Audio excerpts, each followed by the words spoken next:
नमस्कार, मैं हूं आपके साथ अंजना शर्मा और आप देख रहे हैं सरताज इंडिया न्यूज। तो आइए शुरुआत करते हैं आज की खास खबर से। कई मायनों में बेहद खास है पीएम का दौरा। हेमा मालिनी की लोकसभा चुनाव की तैयारी को मिल सकती है नई धार।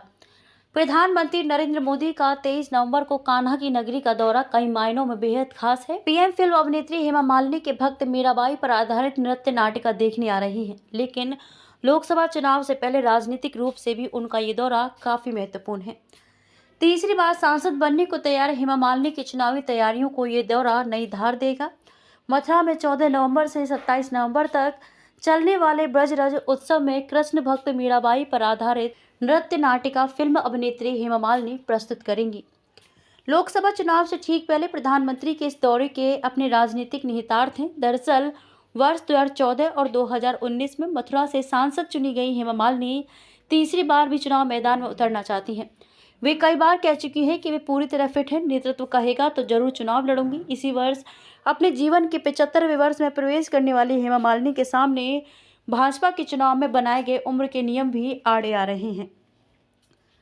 हेमा की उम्र 75 की तो मैदान में आ गए दावेदार। हेमा मालिनी की उम्र 75 हुई तो कई अन्य दावेदार मैदान में आ गए हैं। फिल्म अभिनेत्री कंगना रनौत के साथ ही महाभारत में भगवान श्री कृष्ण की भूमिका निभाने वाले नीतीश भारद्वाज का नाम भी चर्चा में है। स्थानीय नेता भी कतार में उनके राजनीतिक करियर के लिए काफी अहम है। राजनीतिक खेमे में चर्चा है कि हेमा इस कार्यक्रम के जरिए प्रधानमंत्री और पार्टी के अंदर अपनी मजबूत पकड़ भी दिखाना चाहती हैं। अब लोकसभा चुनाव में चंद महीने ही रह गए हैं, ऐसे में ये दौरा हेमा के राजनीतिक कद से जोड़कर देखा जा रहा है।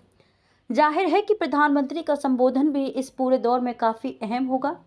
टिकट मांग रहे दावेदारों को पस्त करने के साथ ही हेमा मालिनी की चुनावी तैयारी को भी पीएम का दौरा नई धार देगा। पीएम का संबोधन भी सांसद के भविष्य की राजनीतिक दिशा तय कर सकता है। खबरों में अब तक ले बस इतना ही। फिर होगी आपसे मुलाकात कुछ ऐसी ही खास खबरों के साथ। तब तक ले नमस्कार और देखते रहिए सरताज इंडिया न्यूज।